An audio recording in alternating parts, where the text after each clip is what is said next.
हाय नमस्कार, आप सभी का स्वागत है मैथ सीजी सॉल्यूशन में। मैं हूं विजय वर्मा। आज हम लोग ज्योमेट्री के कुछ सवाल कर रहे हैं और आज का हम लोग का पहला सवाल यह हुआ है कि एक सर्किल है और सर्किल का ये आपको टेंजेंट दिख रहा है और टेंजेंट में दो सेमी सर्किल बने हुए हैं जो सिमेट्रिकल है। इसका रेडियस 2, इसका भी रेडियस 2, इसका डायमीटर 4 मैंने डाल दिया है, ठीक है। और बड़े वाले सर्किल का डायमीटर 8 दिया हुआ है। हमें जितने भी सैडेड पार्ट दिख रहे हैं उन सभी का एरिया फाइंड आउट करना है। तो देखिए फिगर जो है बहुत ही सिमेट्रिकल फिगर है, यही समझना है। और सैडेड पार्ट का एरिया हम लोग कैसे निकालेंगे चलिए देखते हैं। तो सबसे पहले मैं इस फिगर में जो पार्ट है उन सभी का मैं नाम दे देता हूँ। सपोज कीजिए मैं इस पार्ट को ए ले लिया तो ये भी पार्ट आपका क्या होने वाला, ए होने वाला है, सिमेट्रिकल फिगर है। अगर इस पार्ट को मैं बी ले लिया तो ये भी आपका बी होने वाला है। ये अगर सी है तो ये भी सी होने वाला है। अगर ये डी मान लेता हूं तो ये भी आपका डी होने वाला है। इसे मैं ई मान लेता हूं तो ये भी पार्ट आपका ई होने वाला है, ठीक है। तो इस तरह से मैंने सभी पार्ट का नाम डाल दिया। अभी आप देखिए मुझे एरिया ऑफ सैडेड रीजन निकालना है। So area of shaded part क्या है, एरिया ऑफ सैडेड पार्ट हमारा क्या है इसके बारे में देखते हैं। तो सैडेड पार्ट मेरा क्या है, बी 2b है हमारे पास, ठीक है। प्लस देखिए 2cc क्या है, 2c है हमारे पास, प्लस आपको दिख रहा होगा e और e, सो 2e। यही हमारा क्या है, सैडेड पार्ट है। अभी देखिए सबसे पहले हम लोग देखते हैं area of bigger circle. Area of big circle लिखता हूं, क्या है एरिया ऑफ बिग सर्किल क्या है। तो हमारे पास 2a है प्लस 2b दिख रहा है हमारे पास, ठीक है। 2a 2b साथ ही साथ 2c भी है हमारे पास। तो ये हमारा क्या हो गया, एरिया ऑफ बिगर सर्किल। इसका नाम मैं A1 दे देता हूं। फिर देखिए area of small semi circles, semi circles. तो देखिए सेमी सर्किल्स का एरिया मैं देखता हूं। तो देखिए दोनों का एरिया ऑफ सेमी सर्किल्स, ठीक है। तो यहां पे देखिए 2c 2d 2e, 2c 2d और साथ ही साथ 2e है हमारे पास, दोनों पार्ट का स्मॉलर सर्किल का, सेमी सर्किल। और area of triangle, area of triangle, इसे मैं A2 नाम दे देता हूं, इसे A3। Area of triangle, triangle का एरिया में क्या क्या पार्ट होगा, A 2 दिख रहा है, 2 आपको C दिख रहा है, 2 D दिख रहा है। सो 2A 2C और 2D दिख रहा है, ठीक है। अभी आप क्या करेंगे, एरिया ऑफ सैडेड पार्ट निकालना है। तो एरिया ऑफ जो सैडेड पार्ट होने वाला है आपका वो कैसे निकालते हैं, देखिए सैडेड पार्ट क्या कीजिए, A1 को और A2 को ऐड कीजिए और A3 को माइनस कीजिए, आपको यही वाला पार्ट मिलने वाला है। देखिए मैंने A1 निकाला, सो 2C 2D और 2E प्लस A2 हमारा 2A 2C और 2D minus A3, sorry A2 मैंने गलत, शायद A1 गलत लिखा, ये हमारा A3 था, ठीक है। माइनस यहाँ पे माइनस कर देता हूं और यहाँ पे ऐड कर देता हूं, ठीक है।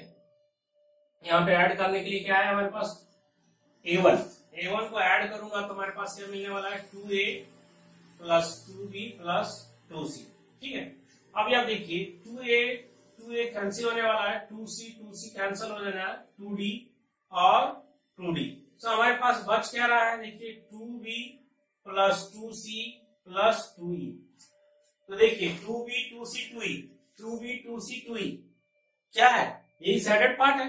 तो हमने देख लिया सैडेड पार्ट का एरिया निकालने के लिए क्या करना पड़ेगा मुझे, दोनों ये सर्किल का एरिया माइनस दोनों सेमी सर्किल प्लस दोनों सेमी सर्किल का एरिया माइनस ट्रायंगल का एरिया। तो चलिए हम लोग वही करते हैं, ठीक है। सो एरिया ऑफ जो सैडेड पार्ट होगा वो हमारा क्या होने वाला है, बड़ा सर्किल का एरिया, तो सर्किल का एरिया तो क्या होने वाला है पाई और R स्क्वायर, तो R मतलब हो जाएगा 4 का स्क्वायर यानी 16 और प्लस देखिए दो सेमी सर्किल है, दोनों का रेडियस सेम है तो पूरा सर्किल मान लेता हूँ। तो जब पूरा सर्किल मानूंगा तो रेडियस कितना होगा 2, रेडियस हमारा क्या हो जाएगा 2, तो 2 का स्क्वायर यानी 4, पाई मैंने बाहर ले लिया, माइनस ट्रायंगल का एरिया। सो ट्रायंगल का एरिया क्या होगा हाफ इंटू, अब देख पा रहे होंगे ये टोटल बेस भी आपका 8 है और हाइट भी आपका 8 है, एक्चुअली ये 90 डिग्री परपेंडिकुलर बन रहा है क्योंकि टेंजेंट है। सो हाफ इंटू 8 करेंगे, सो 2 चौका 8 हो गया। अभी क्या होगा 16 4 20 पाई, ठीक है, पाई का वैल्यू में रख देता हूँ 8 चौका 32, सो 0 और हमारा आ जाएगा 628 हो जाएगा और माइनस 32, सो अभी कितना हो जाएगा 30.80। सो हमने एरिया ऑफ साइडेड पार्ट निकाल लिया 30.80। हमारा अगला क्वेश्चन दिया हुआ है कि ABCD is a square of area 144 into 4 plus 2 root 3. Centers O1 and O2 of circles lie on diagonals AC. देखिए AC एक डायगोनल है इस स्क्वायर का और उसी डायगोनल में ये दोनों सर्किल जो दिख रहे हैं इसका सेंटर O2 और इसका सेंटर O1 इसी में डायगोनल में लाई कर रहा है और साथ ही साथ ये सेंटर यहाँ B से 60 डिग्री बना रहा है और ये सेंटर आपका 30 डिग्री B से बना रहा है। तो आपसे पूछा जा रहा है कि find the radius of the circle with centre O2।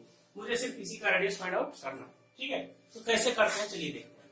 सबसे पहले आप क्या कीजिए, यहां से आप इस पर परपेंडिकुलर डाल दीजिए, जहां पे आपका टेंजेंट है ये पोर्शन आपका, ठीक है, यहाँ पे आप परपेंडिकुलर डाल दीजिए और इसका रेडियस आप r कंसीडर कर लीजिए, ठीक है। तो ये 60 डिग्री दिया हुआ है, इसका नाम मैं देता हूँ P। तो आप इस ट्रायंगल में आप देख पा रहे होंगे कि DP का लेंथ क्या होगा पहले देखते हैं, ठीक है। सो DP, अभी देखिए और एक चीज बात बताना है, यहाँ पे ये आपका इधर मिल रहा है तो ये क्या बन जाएगा हमारा स्क्वायर बन जाएगा, यानी ये भी आपका क्या होने वाला r होने वाला है, ठीक है। ये भी आपका r होने वाला है, ये सेंटर से इस पर परपेंडिकुलर है। सो इस ट्रायंगल में जब आप लेते हैं तो आप मुझे इसका लेंथ फाइंड आउट करना है DP का, तो कैसे निकालेंगे, तो आप क्या कीजिए tan 60 ले लीजिए। tan 60 क्या होगा दिस बाय दिस यानी r बाय DP हो जाएगा आपके पास, tan 60 √3 और r बाय DP हो जाएगा। सो DP का वैल्यू कितना आ रहा है आपके पास r बाय √3 आ गया। फिर देखिए तो इस तरह से DC का लेंथ कितने वाला है, सो DC जो हमारा साइड का लेंथ होगा इस स्क्वायर का वो क्या होगा DP प्लस PC। तो DP का वैल्यू हमने निकाल चुका है r बाय √3 और प्लस ये डिस्टेंस क्या है r। सो इस तरह से क्या हो जाएगा r बाहर ले लेंगे तो √3 प्लस 1 बाय √3। सो हमने क्या किया DC का लेंथ फाइंड आउट कर लिया। अब चूंकि मुझे एरिया दिया हुआ है ना, सो एरिया क्या होता है स्क्वायर का एरिया बराबर क्या होता है A स्क्वायर बराबर क्या हो जाएगा 144 4 प्लस 2 √3, ठीक है। तो अब देखिए ये है क्या 144 और देखिए ये जो आपका इरेशनल नंबर दिख रहा है ये कुछ भी नहीं बल्कि √3 प्लस 1 का होल स्क्वायर है, ठीक है। इसको थोड़ा ध्यान से देखिए। अब आप क्या कीजिए A का वैल्यू आप निकाल सकते हैं, जब इस A स्क्वायर इस पर इतना है तो आपको मिलने वाला A का वैल्यू 12 और √3 प्लस 1 होने वाला है, ठीक है। और A क्या हमारा साइड है, तो साइड मतलब क्या DC भी हमारा साइड है, तो क्या होगा ये DC क्या हो जाएगा इसके बराबर हो जाएगा। सो हम इसके बराबर कर सकते हैं इसको 12 और √3 प्लस 1। सो अब देखिए √3 प्लस 1 चला गया, सो r इक्वल टू क्या हो गया 12 √3 हो गया। सो इस तरह से हमने देखा कि ये जो सर्किल है हमारा, इस सर्किल का रेडियस जो बन पा रहा है वो 12 √3 है। Thank you. आप सभी से रिक्वेस्ट है कि मेरे चैनल को सब्सक्राइब कीजिए और ज्यादा लोगों तक शेयर कीजिए। अगले वीडियो में और कुछ सवालों के साथ आऊंगा। Thank you.